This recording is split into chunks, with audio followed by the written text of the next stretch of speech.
Hello, everybody, and welcome to Real Wealth Network's weekly webinar. How you doing? My name is Erik Smith. I am the Director of Investor Relations. Today's August 8th, 2019, and we are all hanging out in Cleveland because we've got our upcoming showcase in 2 days, the day after tomorrow, actually.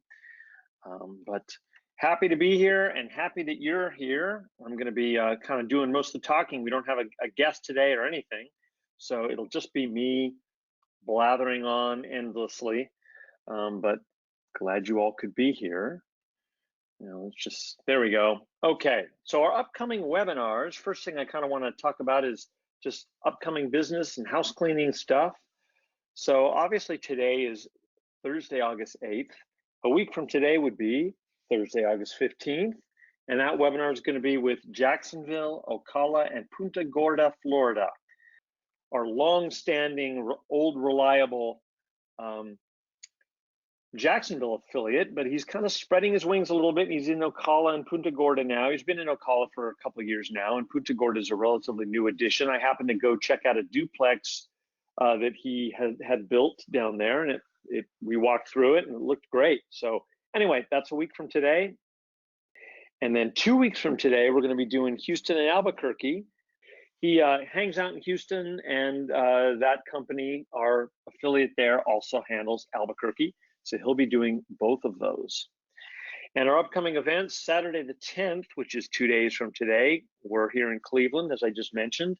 It's our Eastern Showcase, where we have 15 plus markets. We're actually doing a little pre-mastermind type meeting. So they're all downstairs. We were in a big U shape, kind of expanding ideas, best practices and stuff.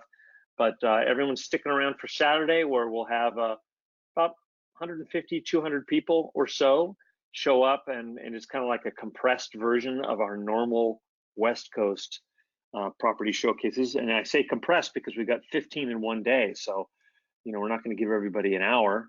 They all get 20, 25 minutes. So that's happening on Saturday, and then on Sunday we've got a tour of the Cleveland market. I don't think it's too late to sign up. I'm pretty sure the tour is booked in full, so that's too late for that unless you wanted to go standby, because there's always a no-show or two. But the event is still open, and then in September we're doing another little off the cuff, not the normal event. Saturday the 21st and Sunday the 22nd, we're going to be focusing on how to invest in out-of-state real estate. It's kind of similar to the webinar we're about to do, only it focuses specifically on out-of-state, which is what Real Wealth Network focuses on.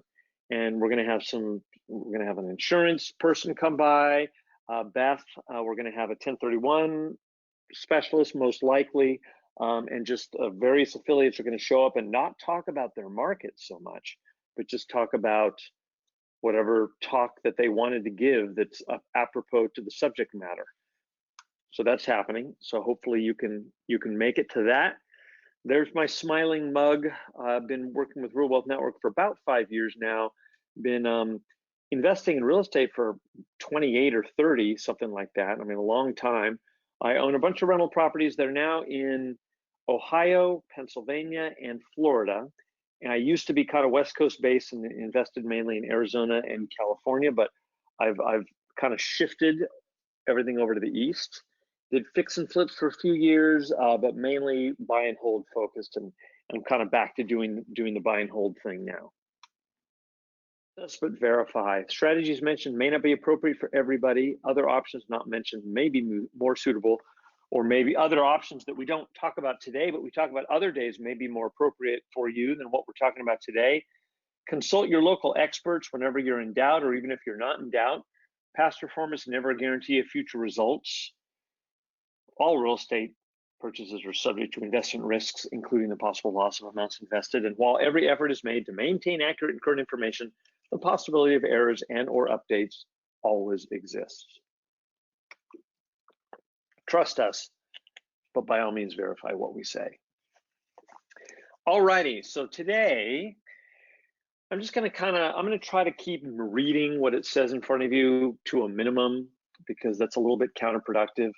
But I'll read occasionally. But what it basically says here is that, we can talk about stocks and bonds and gold and precious metals and investing in, soybean futures. But over time, real estate has been the #1 most reliable wealth builder in history. It talks about, wealthy families and business owners for years, and battles over land have existed for as long as we've been around. But it does it really does, time and time again, prove to be by far the most reliable investment you can make. And we don't have to fight over it like we did. We don't have to break out the muskets and, drive Clem off our land because he's trying to make a claim and encroach. We don't have to do that. We've got protections in the law to prevent us from having to deal with that type of stuff. But it's still crucial, when, how to buy things at the right time and to use it wisely, with the goal being you're going to make a profit from it. A lot of people are kind of nervous. They freaked out over the 2007, 2008, 9 kind of bloodbath. But remember, that bloodbath also occurred in stocks and bonds. It was not just real estate. So it's kind of like everything went to hell in a handbasket during that period of time. But if you just look at real estate overall, prices continued their upward trend. Yeah, they went down. Yeah, they dipped a little bit. Real estate all went on sale. If we have collectively very short memories, but everything was so much cheaper for a couple of years, but then it just recovered so quickly. So if you had something in 2006 and it went down, depending on the area you were in, it recovered fairly quickly. Granted, some areas did not recover quickly, but the worst thing to do is panic and sell after it's already dropped 40%. If you just held on, you'd be okay. But the best thing to do, obviously, is buy a bunch of stuff when it was cheap. And the problem was credit was really tight too, and everyone was running for the hills thinking the world was going to end. But anyway, the point that this slide is trying to make is that, some people were real doubtful and kind of fearful, but prices continued to go up, and even after the mortgage meltdown. Same thing happened with stocks. It was like a bloodbath couple of years, and then they recovered really quickly. All right, so here's just kind of a little walk down memory lane scenario. Imagine if you bought real estate in 1989, down payment of $13,000. Now, it doesn't say the price of the property, but $13,000, whatever that's 20% of, low hundreds. If you had done that in 1989, that property would be completely paid off today and would have tripled in value if you held it since 1989, which is always a nice thing. And if you'd been renting it out, you could have been earning $13,000 a year in cash flow. Literally the same amount of money it took to buy it originally. Now, obviously, these are kind of rough numbers. I don't have the gross price of that, but just imagine if that house was renting for about $1,200 a month. That roughly is $13,000 a year after some expenses, and literally you'd be making in about a year what you originally put down for the thing. Granted, way back in 1989. The point of the whole story being that, if you did the same thing today, and of course this is all speculative, but what do you think if about $100,000 house or $110,000, $120,000 house, let's just make it $100,000 because my feeble brain can do the math a little easier. You buy a $100K house in Cleveland or in Detroit, and literally put 20% down, or $20,000. What do you think it's going to be worth in 20 or 30 years? Well, obviously we don't know, but based on the inflation at 2.3 to 3.4% a year, most likely the values will probably triple again. Obviously we don't know for sure, but we're thinking most likely it will. All right. So the Fed continues to flood our money supply by creating dollars out of thin air. They love doing that. They just lowered interest rates to make the money supply even looser. But as they keep doing that, we'll see higher inflation and a further weakening of the dollar. And as inflation increases, so do asset values, which is basically the objective of the Fed, is to essentially keep inflation in check, but they also want to keep the money supply flowing, so they lower the interest rate, and it's kind of a delicate balance what they're trying to do. But the side benefit of their little dance is that it means property values will continue to go up. And we have many different markets. Some of our markets, as we call cash flow markets, tend to kind of keep track roughly with inflation, 2 to 3% a year. And then other markets that we have, we meaning Real Wealth Network, and the markets that we like, and with the affiliates that we vetted, some of them are more growth markets, like Florida and Texas markets. We have 3 in each state, and they tend to grow or appreciate a lot faster than inflation. But regardless, the property values will continue to go up. So here's some eyes will glaze over slides, but they're actually pretty interesting. The one on the left has a red line, which is nominal median home values. In other words, the median value, half the values are higher, half the values are lower. It's the right average in between. That's the red line. And the black line is an inflation-adjusted price, a faster place than earnings and inflation. And you know what? I completely forgot to mention, by all means, if you have any questions, can't guarantee that I'll get to them all, but go ahead and type them in your little go-to webinar control panel, and we will get to them at the end. Maybe we'll get to them in the middle if I want to, but most likely they'll be at the end. But feel free to ask questions, type them in. So anyway, the graph on the right, home values or home prices have increased at a faster pace than inflation, which is key, absolutely. Real estate is the best investment bet against inflation. So let me talk a little bit about Real Wealth Network, what we do, and how we make the process simpler for you to invest. I mean, a lot of you are listening from all over the country, and we have 45,000 members all over the world, mainly in the USA, but they're scattered all over the place. And we'll help anybody, but the majority of our investors and our buyers tend to be concentrated in expensive cities where you can't buy real estate. I mean, you can, but it wouldn't cash flow, and it wouldn't be a very good investment. It would break even at best, or worse yet, you'd have negative cash flow. So we really try to make it simplify the process.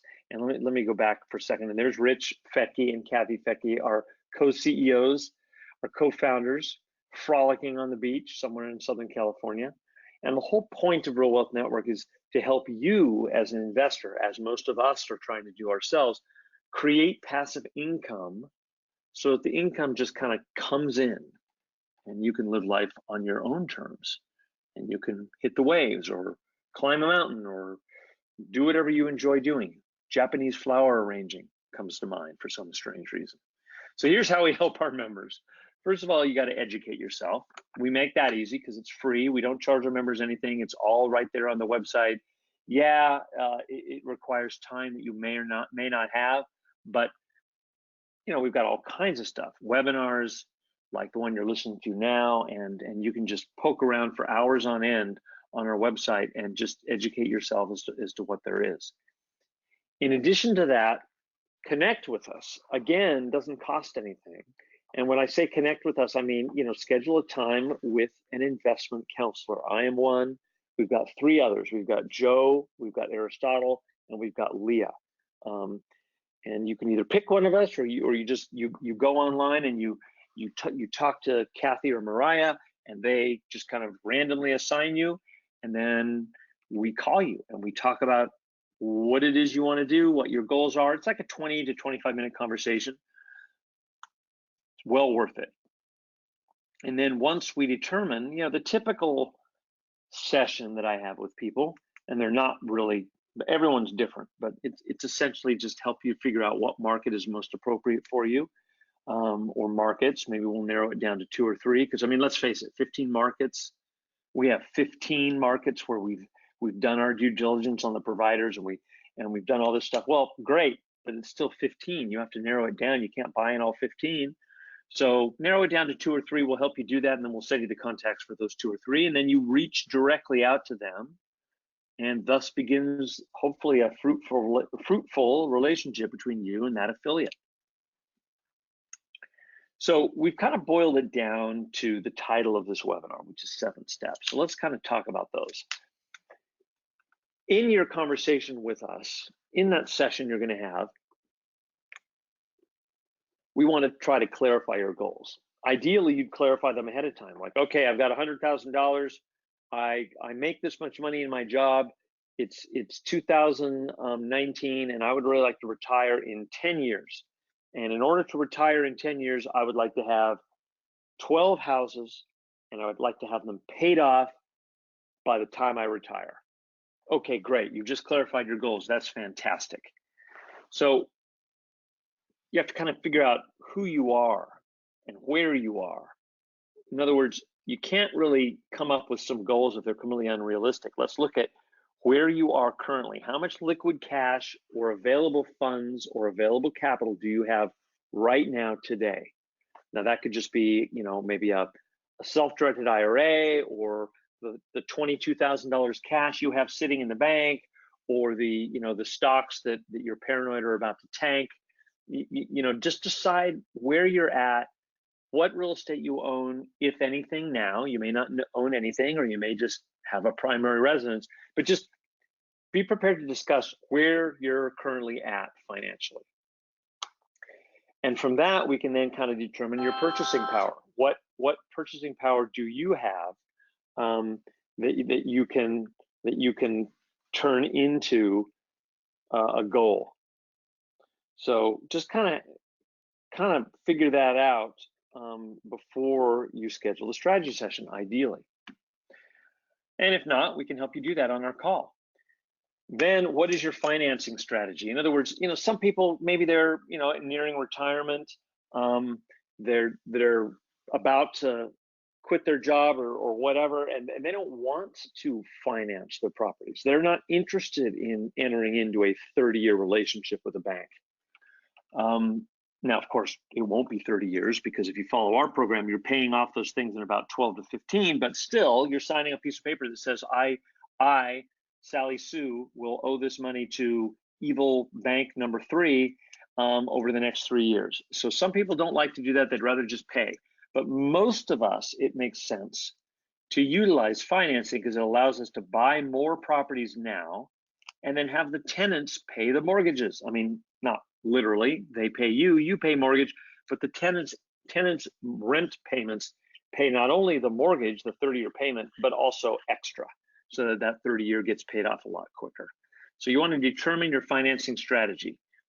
And that usually involves speaking to one of our lenders, figuring out, are you financeable or not? Most of you are. Probably a lot more of you are than think that you are. So once you do that, your financing strategy, then you got to go to your purchasing strategy. All right, I'm going to buy one property per year.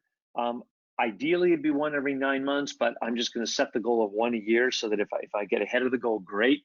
And I'm going to start in market X. I'm going to start in an appreciating market like Tampa, because I want to get in before it goes up too much higher.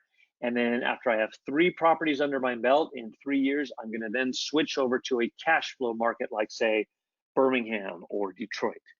And then ultimately I'll get to 10, alternating between those 2 markets, the Birmingham market and the Tampa market, and then eventually I'll get 10. In other words, just kind of come up with a strategy. That may change, but at least you'll come up with something. Decide what to buy. We kind of talked about that. You reach out to whatever affiliate you're most interested in, and start looking at properties before you buy. I'm not sure what that means. We'll get there. When we get to slide 7, we'll say before you buy. We'll find out what the rest of that sentence is. So let's clarify your goals. What's the vision? What's the end in mind? Don't buy a property without determining if it's the right one. For example, here's a couple examples. If you work a bunch of hours a week, do you want to really buy a fixer-upper? Do you want to create another job for yourself? Most likely, no. And if you're young, why would you buy a mediocre property with cash when you have plenty of time to buy a really good property using a mortgage and equity, which will set you up to buy even more, which is kind of what I was alluding a minute earlier.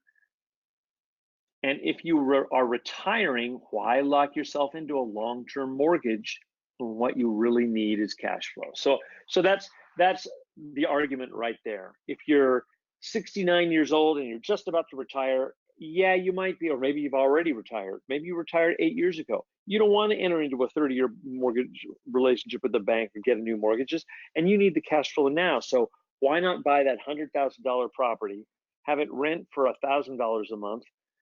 After you pay taxes and insurance and property management, that's $750 in your pocket each and every month. So, buy 2 or 3 of those things.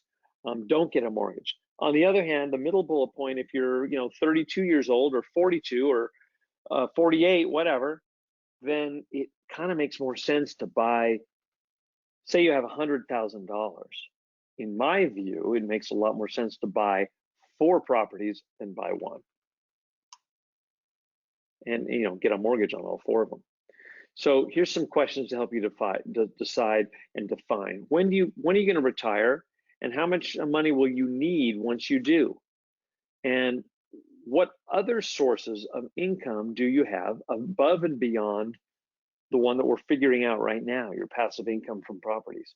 Do you have other sources of income? Pensions, 401ks, anything that you know for sure. You can also factor in Social Security in there. There's actually a way you can call the Social Security Administration. Of course, you have to be on hold for 48 minutes. But you call them and you go, here's my Social Security number.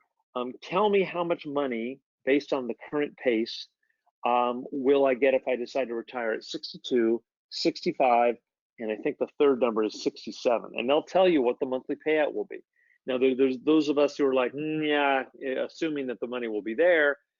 It may or may not be, but I think it probably will be, because the huge outcry if the program goes insolvent, they'll come up with some reason to prevent it from going insolvent.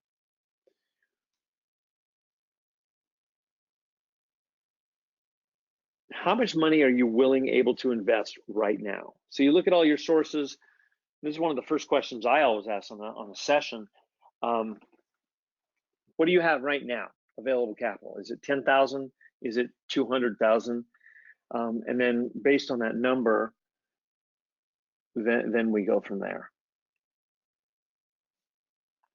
Oh, Robert just writes in, you don't need to call the Social Security Administration. You can find your exact payout online. Well, that's great. I failed miserably in doing that. I attempted that, and it wasn't working for me, so I ended up calling. But if that's way better than waiting online 40 minutes. Well, thank you, Robert. I appreciate it. All righty. Do you want to acquire property for future growth, or do you need cash flow today? That is I always like to go over that when I'm doing strategy sessions with almost everybody, is explain the difference between our Florida and Texas markets, which I like to call growth markets because they're growth markets. You might get about $100 less cash flow every month, but you're trading that in for the expectation of appreciation that's higher than all the other markets we have, the Alabamas and Ohio's, Michigans and Illinois, that have a much more kind of steady thing. They're not going to really appreciate all that much, most likely, based on history. But what they will do is give you. Okay. Samuel writes in a question about evictions. I will absolutely touch on that. And yes, and someone else writes in, create your own account on mysocialsecurity.com and you will see all your benefits. Okay. Well, I'm obviously behind the 8 ball on that, and thanks to both Sammy and Robert for educating me. I'm going to try doing that, because I actually have another question, and I don't want to wait online another 40 minutes.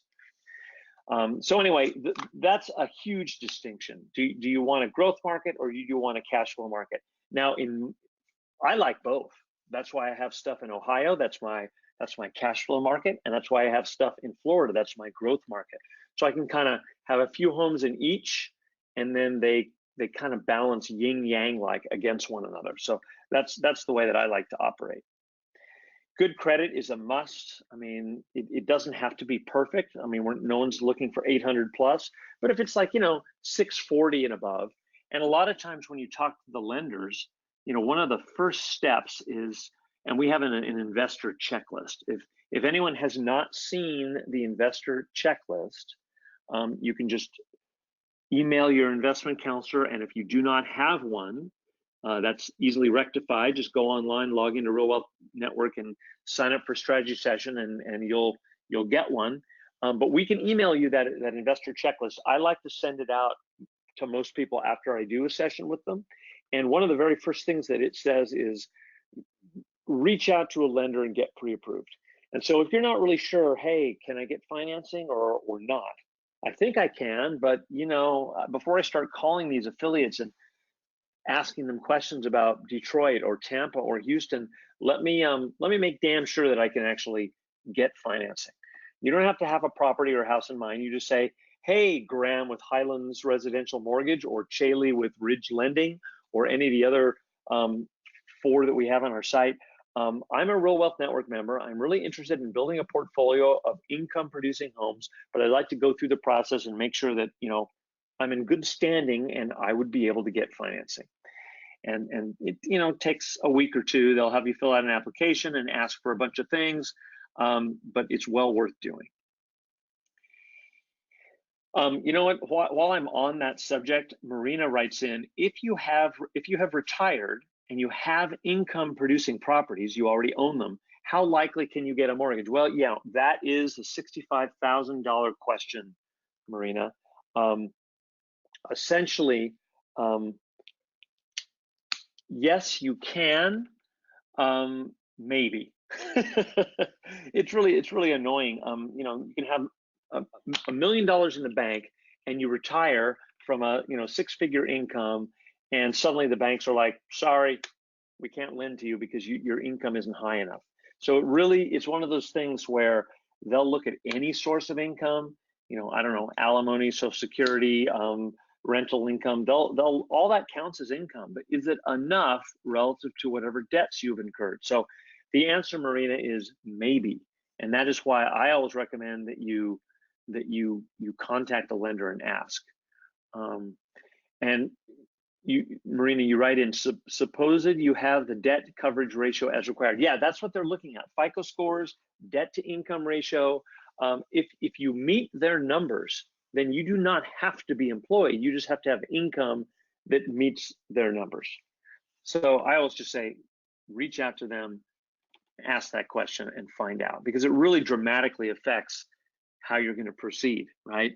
And then another question to clarify your goals is, do you need to plan for college travel or any other long-term care or any other expenses? You kind of have to factor all that in. And if you're looking for a tax break, a lot of people will call me and they're like, I make a good income. My spouse and I were, pulling down X amount per year, and we're just getting tired of just getting burned every tax year.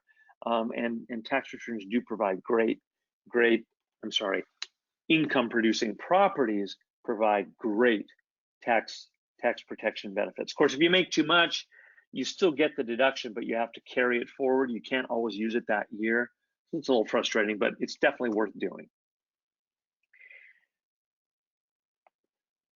One real good thing to do is write down your 3 most important goals that you think real estate investments may help you achieve. Let me go back to that for a second. If you write them down, a lot of times you write things down and it becomes more of a reality. It's more likely to actually get done and come to fruition if you've written it down. Don't ask me why, but I keep hearing that, and I found that to be true.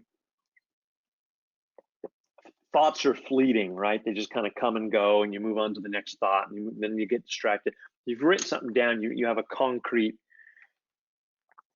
thing about it, and it's more likely to come true. So write down your 3 most important goals and be prepared to discuss them with your spouse or with me or with your IC. I think that's always a really good thing to do.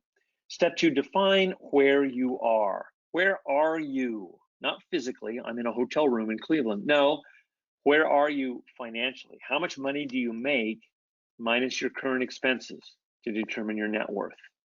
How much do you have left over? Add up, figure out how much you're paying in taxes, and just kind of think about, gee, if I had a rental property that was renting for $1,000 a month and it was bringing in $12,000 a year, assuming it was rented all 12 months of the year, and I've got all these deductions against this. I can deduct the management fees, I can deduct the locksmith repair, I can deduct my trips my flights to the area to check out the property, to meet with the property manager.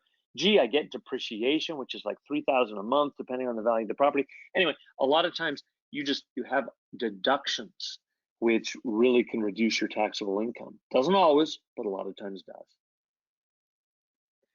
Have you met with a CPA yet? If not, we have quite a few. I wish we had more.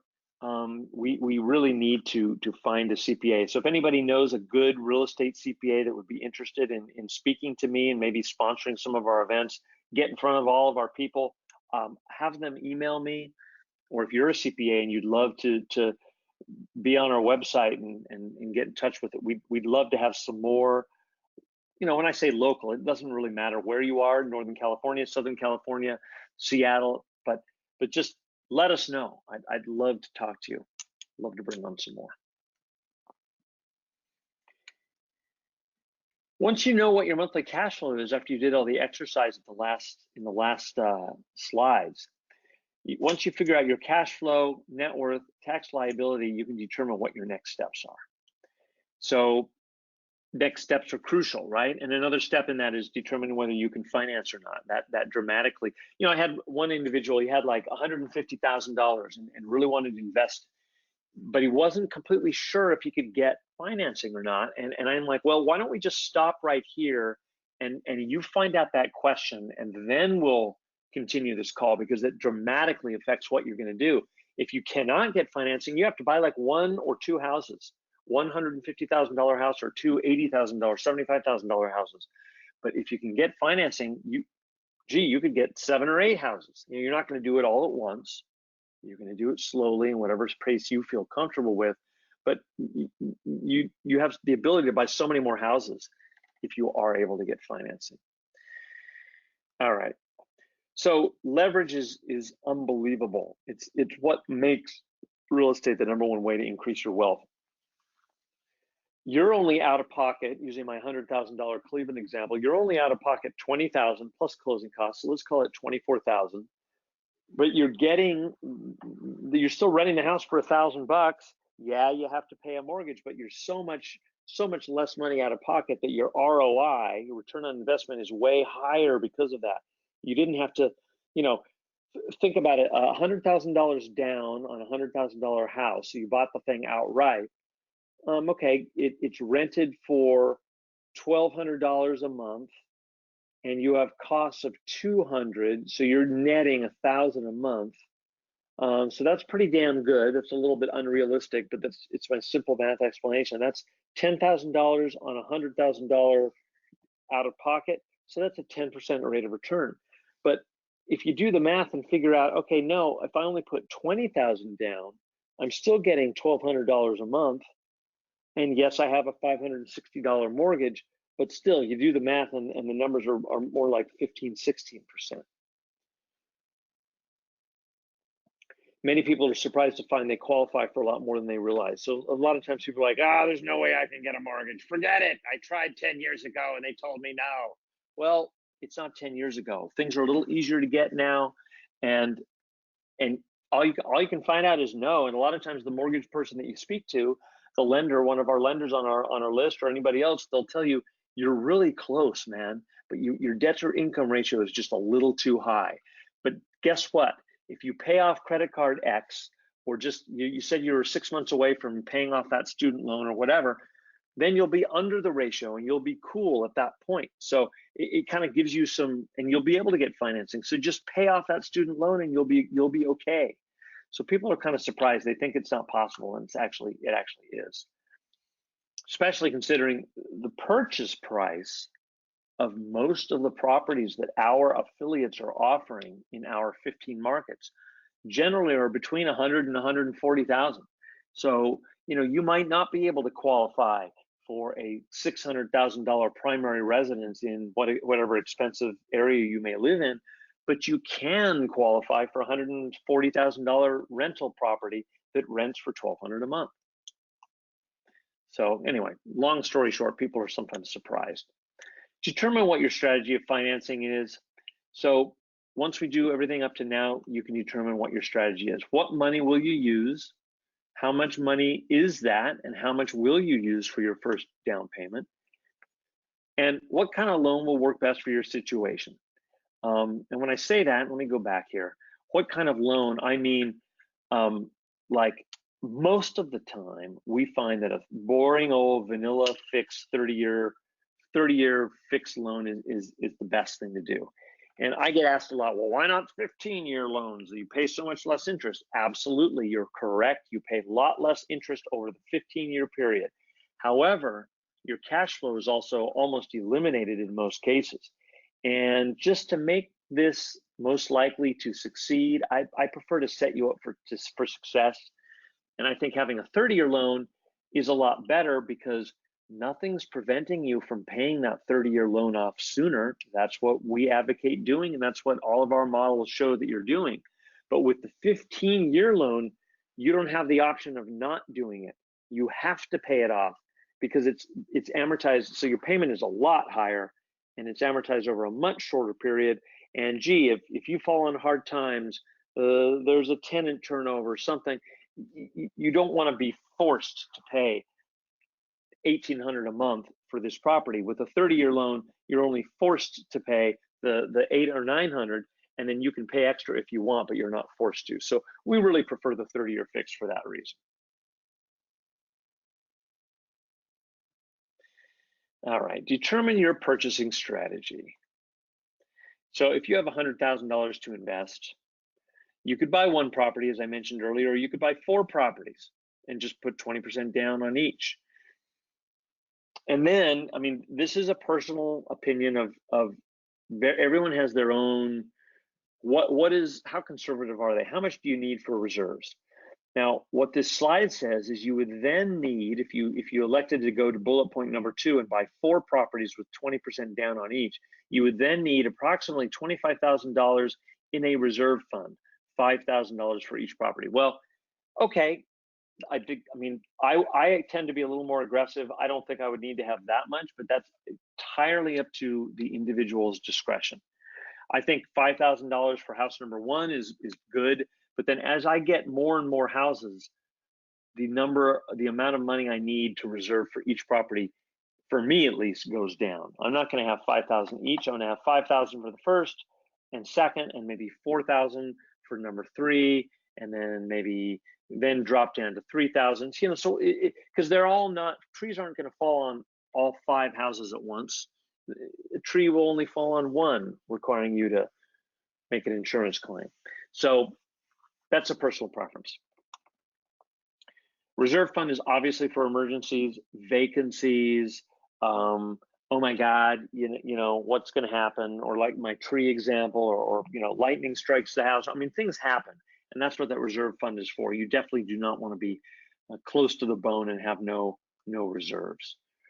Just too scary. All right, let's go through a couple scenarios. One strategy is to buy those 4 homes in the previous slide, use financing, 20% down on each, and use all of the cash flow to pay off 1 of the 4 houses. So if each home's giving you $200 a month, that'd be $800 a month.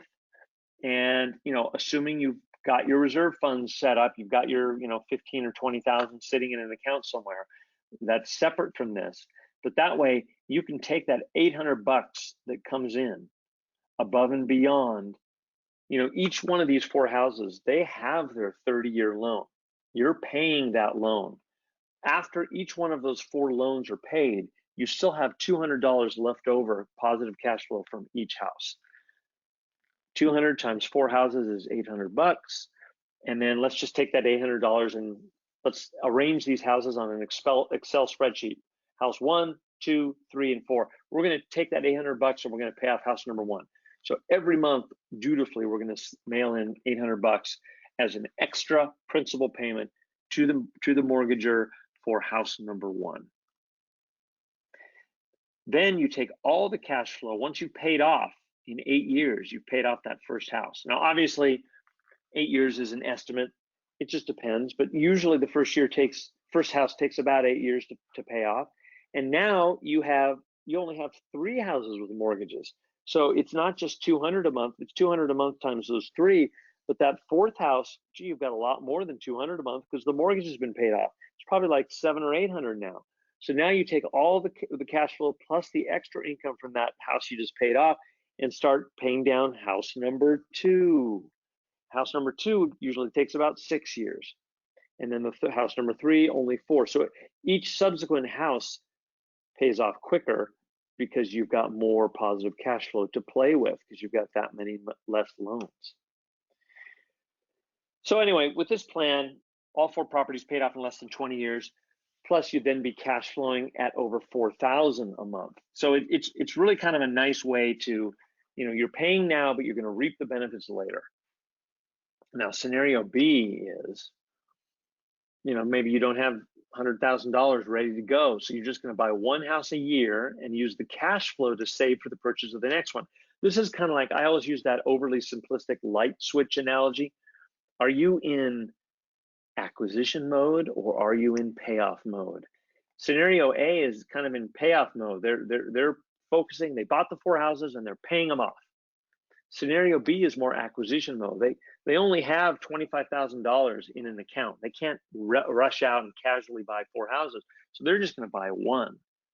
But then the positive cash flow that comes in, they're going to use it to save up for house number 2. And this is a better option if you've got more time and you don't have tons of cash to rush out and buy 4. So what you want to do is acquire as much property as possible. I mean, I would advocate come up with an end game, maybe 10 houses, figure out how much each house gives you in income if it were paid off. I mean, that's what I've done. I've got this little handy Excel spreadsheet. I've got all the houses, all the properties I have lined up, and I've got this kind of fantasy, like, okay, once all these are paid off, this is how much annual income it will provide me for. And it's like about 118,000, I think, based on what I have. Right now it's not 118,000, but it will be 118,000 once they're all paid off. So scenario C are, these are people that have more money to invest, and they just they're like, okay, I think the stock market's at a high. It's just a matter of time when it's going to correct. Let's just liquidate $100,000 or $200,000 of cash. Let's just do that. And then at that point, I'm just gonna buy a bunch of houses all at once. So this is better if you're closer to retirement. A lot of people do self-directed IRAs in that scenario.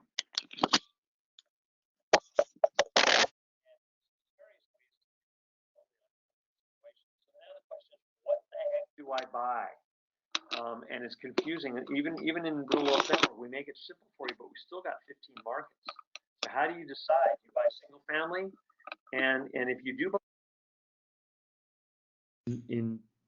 in sessions that I do with people is new versus resale. Bunch of different options there. Sorry about that, folks. My earbuds keep periodically dying.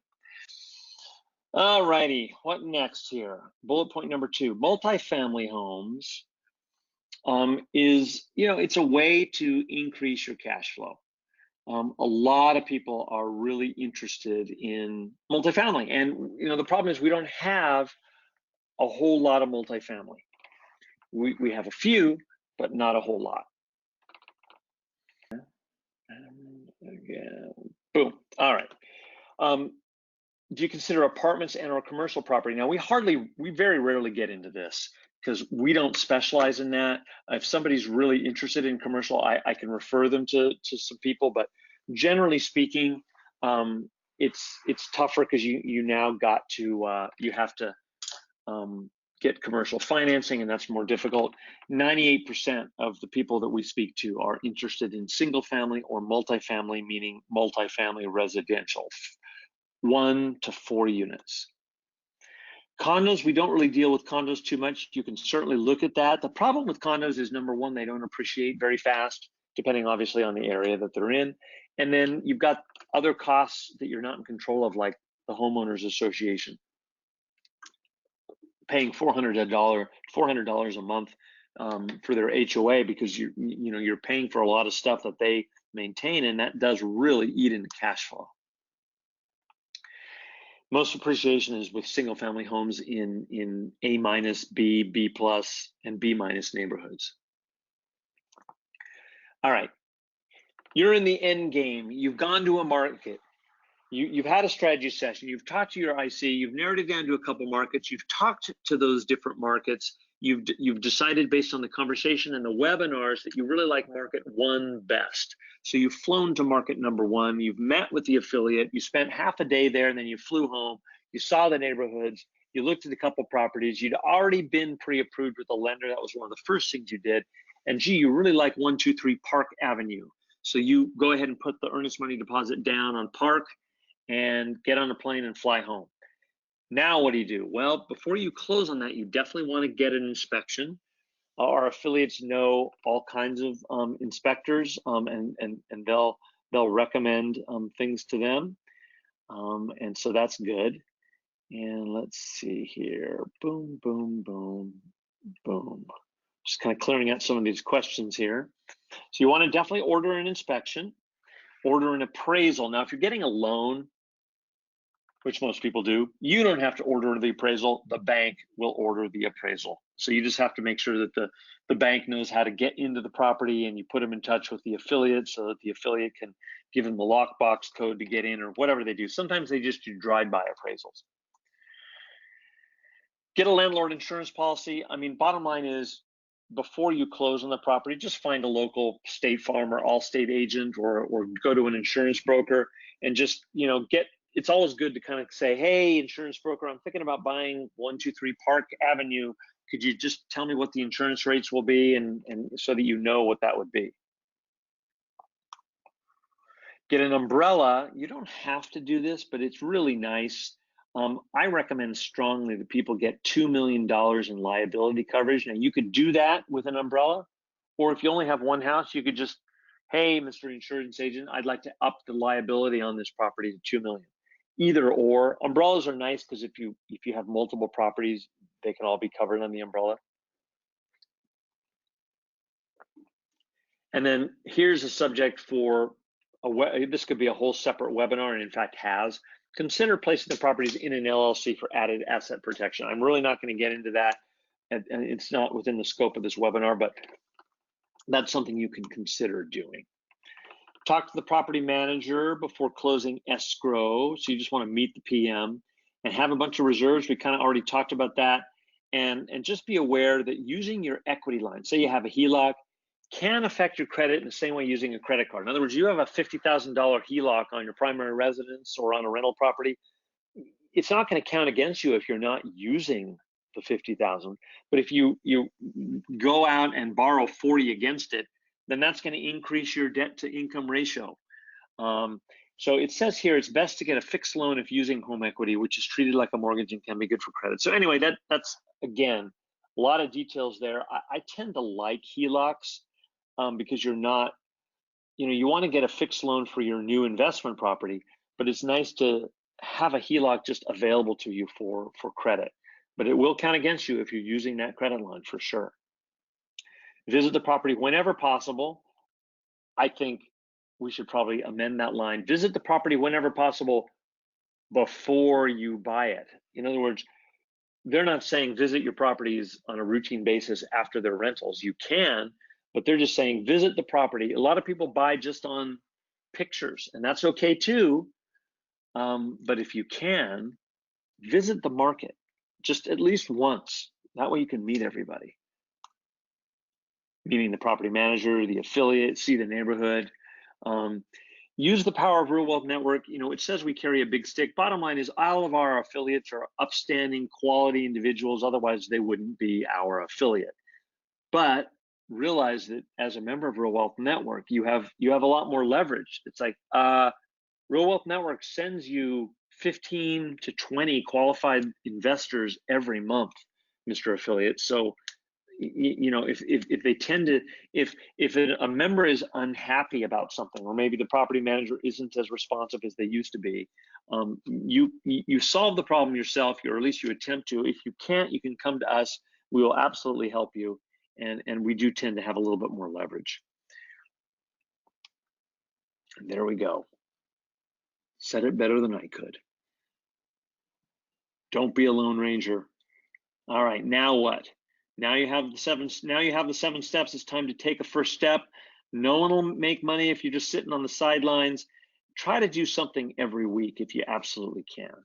And I'm gonna get to questions in a second. Meet with your CPA. A lot of CPAs, hopefully you have one that's real estate friendly, understands it.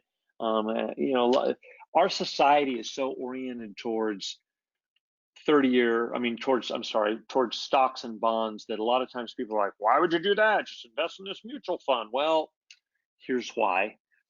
Anyway, another thing, talk to the property manager in the area, browse our properties on our site. We have not available properties, but we have sample properties that can kind of help you, gee, what's the difference between Cleveland and Houston? Well, if you go to the Cleveland page and you go to the Houston page, you'll see sample properties, and they're very, very different.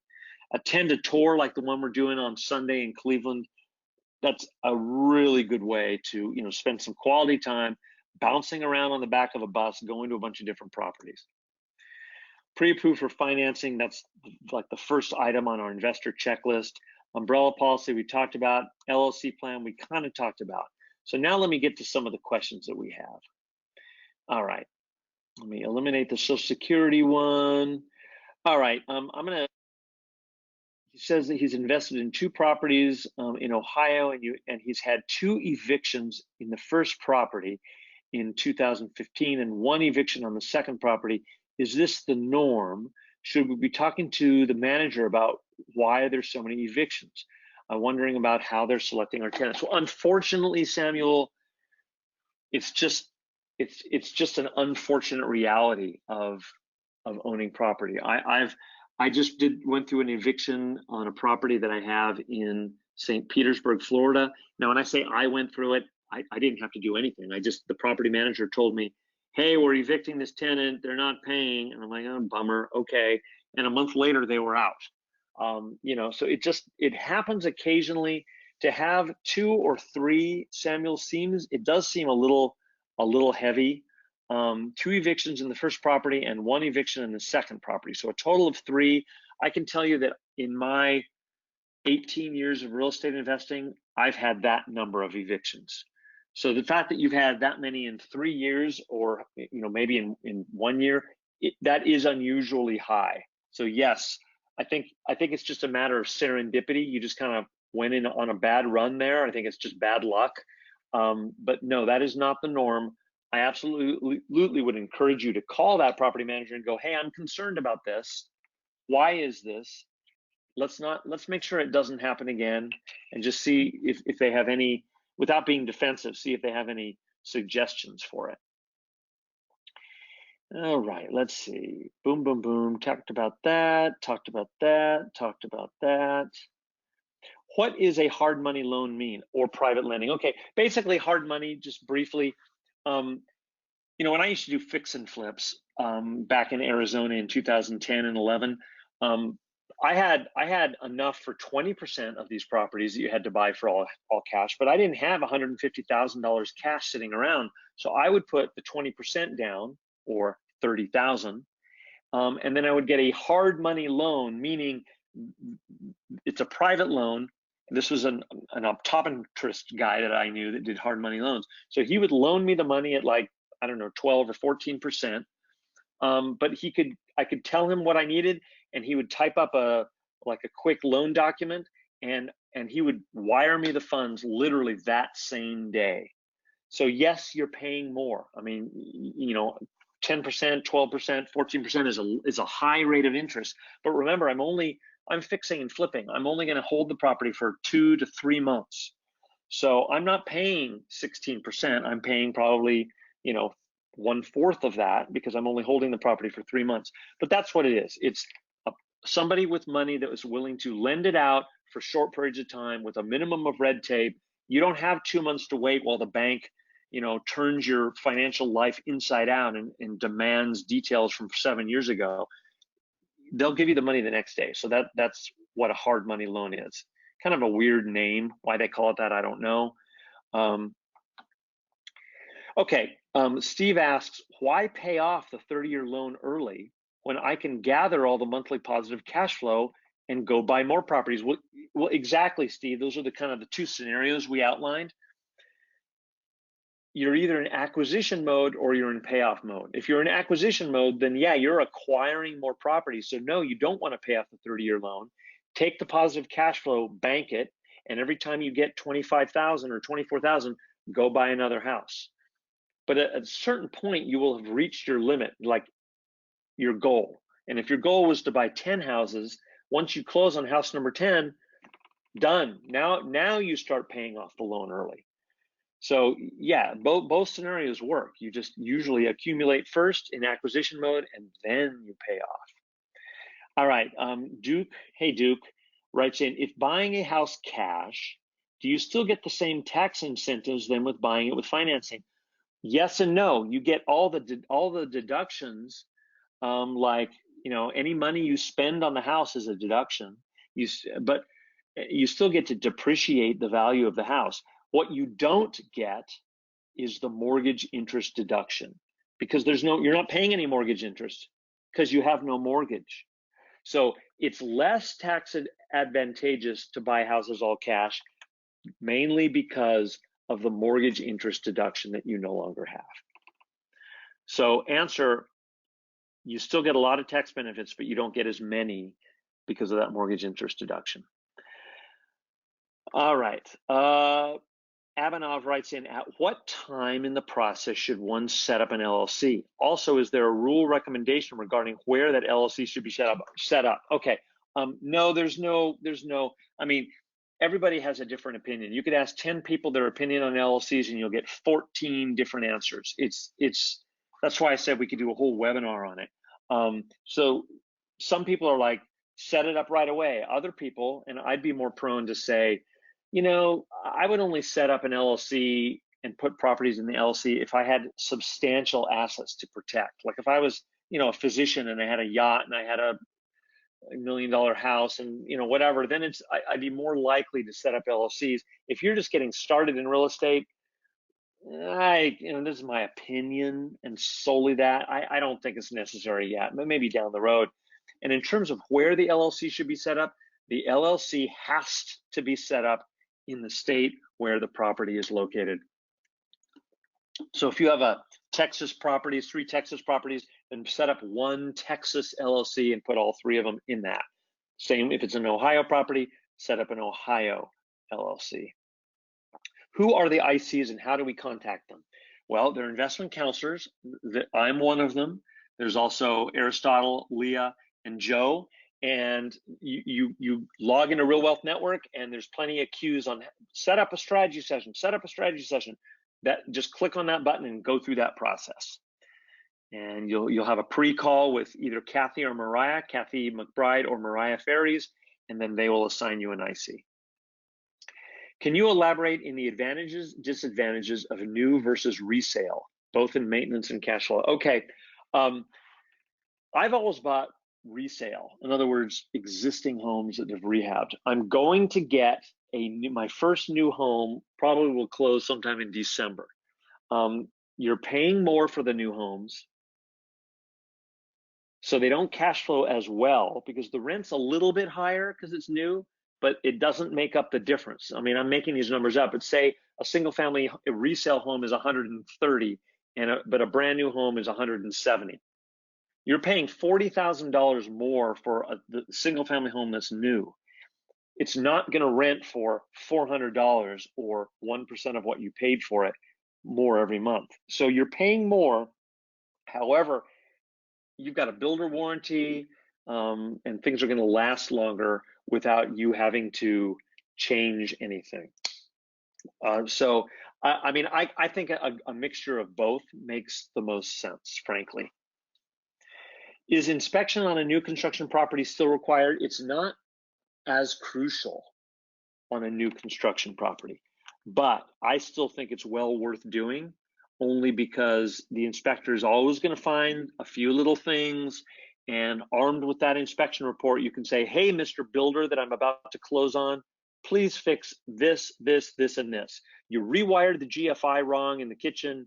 There's a little bit of settling that makes me uneasy under the bathroom door. It doesn't close properly. Please fix that. I mean, there's certain things that they'll point out. And plus, the best thing about it, you have a record in time, like a snapshot in time of the condition of that house on August 8th, 2019. And 5 years from now, you can look back, or 2 years from now, you can look back and say, look, the door wasn't sticking then, you know, so it's I think worth the $300 or $400 to do it. All right. Here's David writes in, I heard it is better to form an LLC for each property that I buy.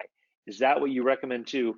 This is, again, my personal opinion. I'm not an asset protection LLC attorney, but I think one property per LLC is overkill. I do not see the reason for doing that. If I had 3 properties in Ohio, 3 properties in Pennsylvania, and 3 properties in Florida, I personally would set up one LLC in each one of those states and put all 3 properties in Florida in the one Florida LLC and do the same in the other 2 states. I just think it's overkill to have one LLC per, because there's maintenance. You know, each LLC that you have, you still have to have a statutory or registered agent, a local address in that state. That's, you know, $50 to $125 a year. You still have to, in some states, file an annual report per LLC. It sounds tougher than it is, but it's still another thing you have to remember to do. There's fees for each LLC. They vary, of course, by state. But, you know, each one of these LLCs, it's not like you just create them and forget them. So I just don't think it's necessary to do that. And you have to keep in mind, when you're talking to asset protection attorneys, they know their stuff and they're good, but they're in the business of setting up LLCs for people. So just keep that in mind also. All right. Chris writes in, hello, Ben, you mentioned Texas. What markets are you currently investing in Texas, and is the cash flow good? Yes, we have Houston and we have Dallas. The cash flow is okay. Texas is a growth state. It's also got high property taxes relative to Florida and relative to a lot of other states. It's one of the highest property tax states in the country. So it does not have the best cash flow.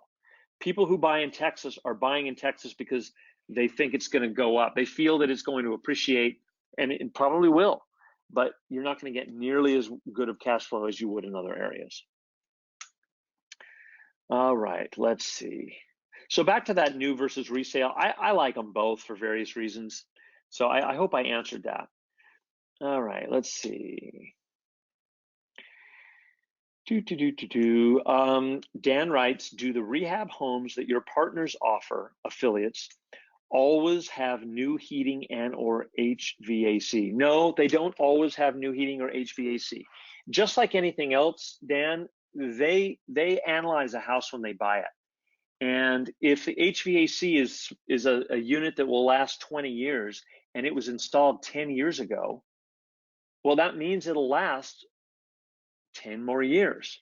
So then the question becomes, well, do they rip out a perfectly good AC unit that has 10 years left on it, spend $7,000 or $8,000 or $5,000, depending on what they do, to put a new one and then turn around and charge you $5,000 or $7,000 more for the house?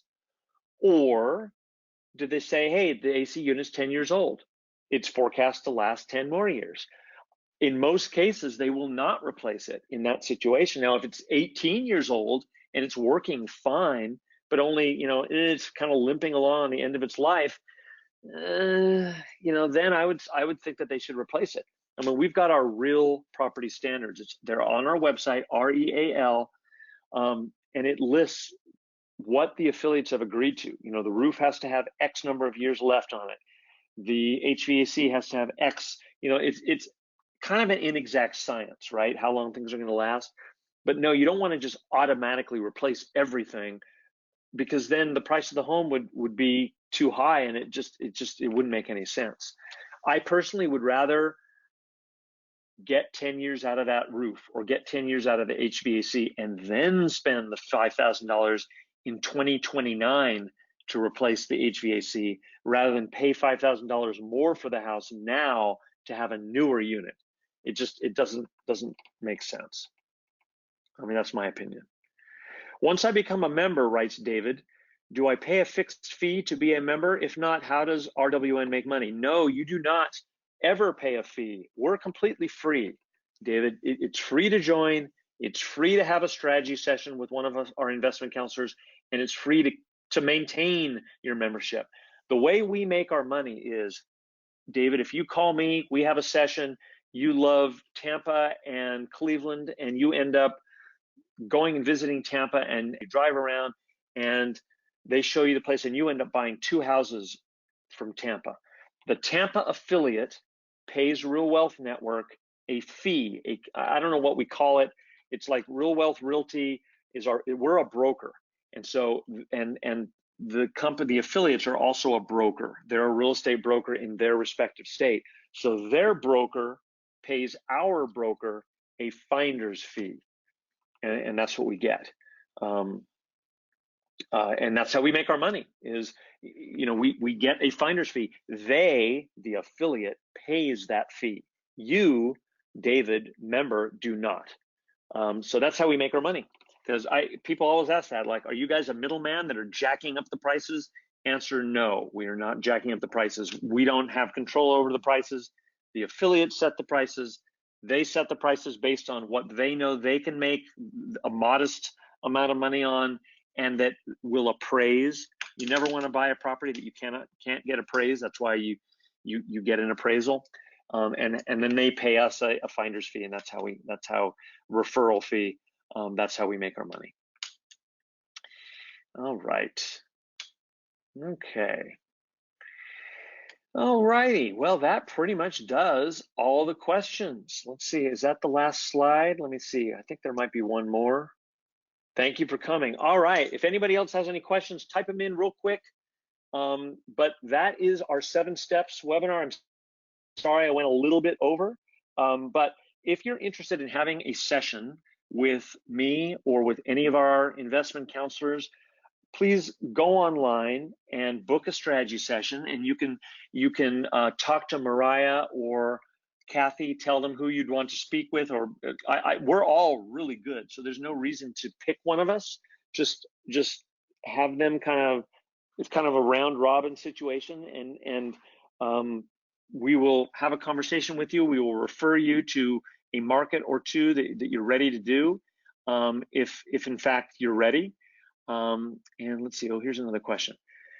What is the best state for low overhead? Well, Sammy, that's a wild question. I can tell you that Alabama has like the 3rd lowest property taxes, or maybe it's 4th lowest property taxes in the country. Detroit is also pretty low of overhead. Just our cheaper markets, Detroit, Cleveland, Birmingham, Huntsville, they're going to be probably the best for low overhead, if that's kind of what you mean. So yeah, anyway, back to where I was. Book a strategy session, talk to us. We'll refer you to a couple markets. If you're not ready for markets, we'll give you some tips as to, okay, watch these 3 webinars and call this lender, or here's the list of lenders to call, and then schedule a follow-up call, and then we'll talk about markets. So there's all kinds of options. You, including ourselves, we're all investors ourselves. All of us ICs have investment properties in various markets. We want you to help you build a portfolio that will produce income for you. If you have 10 homes, using my little example of a $100,000 house that brings you $750 cash after, if it's all paid off, and $1,000 coming in, $250 going out for taxes and insurance and property management, that's $750. So if you have 10 of those, that's $750 times 10 is $7,500, times 12 months is $90,000. So by buying 10 houses in 2019 and 2020, you are creating a $90,000 passive income for you 10 years in the future. Or 12 years in the future. That's what you're doing, and that's the goal that most of us have. So anyway, my name is Ben Smith. I'm the Director of Investor Relations for Real Wealth Network. So happy that you could join us today. We do this every week. Next week we've got, I went over at the beginning, but next week we've got an affiliate coming on, Jacksonville, Florida, and then the week after that we've got Albuquerque and Houston. Tune in. Love to hear you. Love to answer your questions and see you a week from today, and schedule a strategy session. And we will see you again next week, everybody. Thanks so much. Have a good one. Bye-bye.